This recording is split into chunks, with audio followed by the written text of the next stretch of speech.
direção ao abismo. Conto de Iba Mendes. A vida não é prêmio, nem castigo. A vida é pura e simplesmente a vida. Luiz Delfino. De repente, começou a pensar nas coisas da vida. Até então, vivia a tranquilidade dos amantes felizes, que se amam intensamente sem conhecer a etimologia de Eros. Ao saber da morte de alguém, de um parente, amigo ou conhecido, conformava-se resignadamente sem questionar os desígnios da existência humana, atribuindo a Deus o destino dos homens. É a vontade de Deus, dizia com passiva resignação.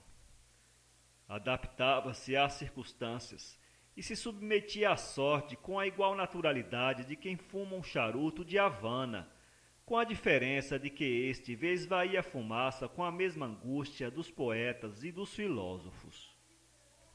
Quando morreu sua mãe, chorou todas as lágrimas de um bom filho, porém logo se consolou como se consolam todos os mortais. Não fez desse drama um postulado filosófico, nem tentou extrair dele qualquer reflexão epistemológica, ontológica ou ética. Deus assim o quis. Consolava-se assim em total submissão à divina providência.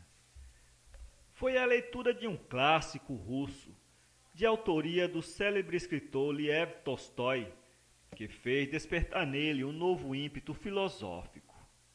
Se não seguia a Damasco, chegava a Estagira.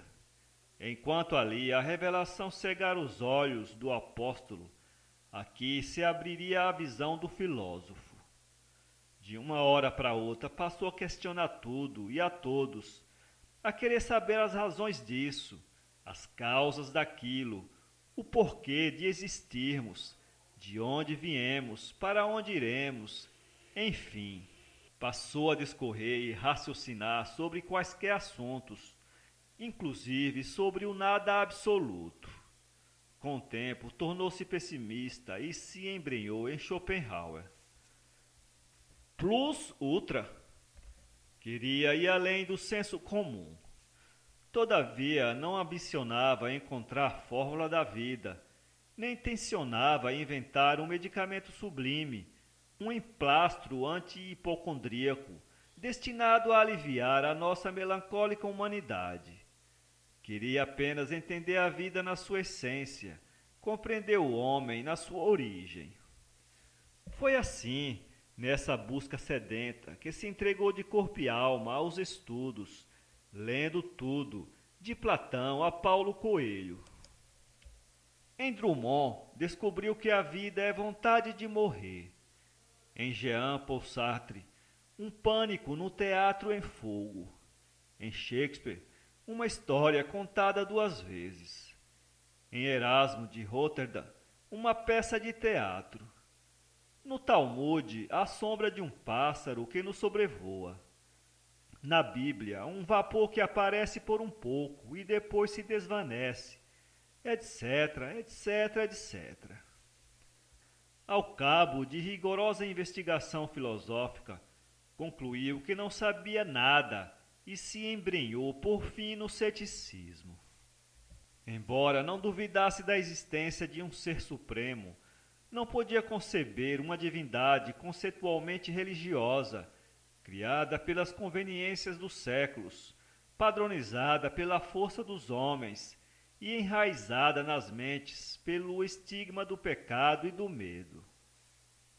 Acredito no Deus de Spinoza, dizia acrescentando à fala o dístico latino Deus sive natura. Todavia não punha em discussão a existência divina, que considerava uma questão inútil, não obstante discutível do ponto de vista filosófico.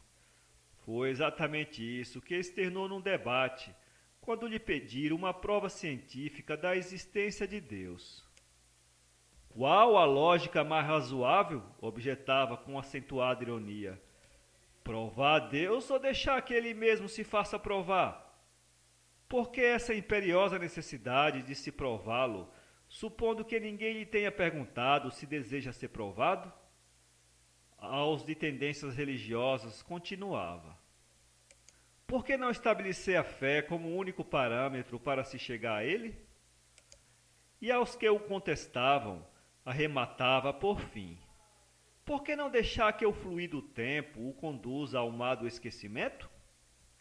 Assim ia ele, sempre metido em debates e controvérsias filosóficas. Se isso lhe trouxe fama e prestígio, rendeu-lhe também muitos inimigos e bastante dor de cabeça. Fugite irreparabile tempus. Com a andar dos anos, porém, o tédio e o abatimento bateram à porta do nosso filósofo. Sentiu então saudade dos tempos de outrora, quando sua única preocupação com a vida era vivê-la na sua simplicidade. Agora estava completamente imerso num oceano de perguntas sem respostas. Tinha a chave na mão, mas não havia portas para abri-la. Queria ir a Pasárgada, mas esquecera do endereço.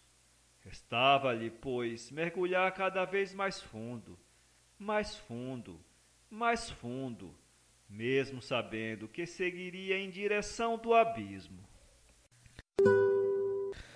Para ler este conto, acesse www.poeteiro.com. Contato iba@ibamendes.com.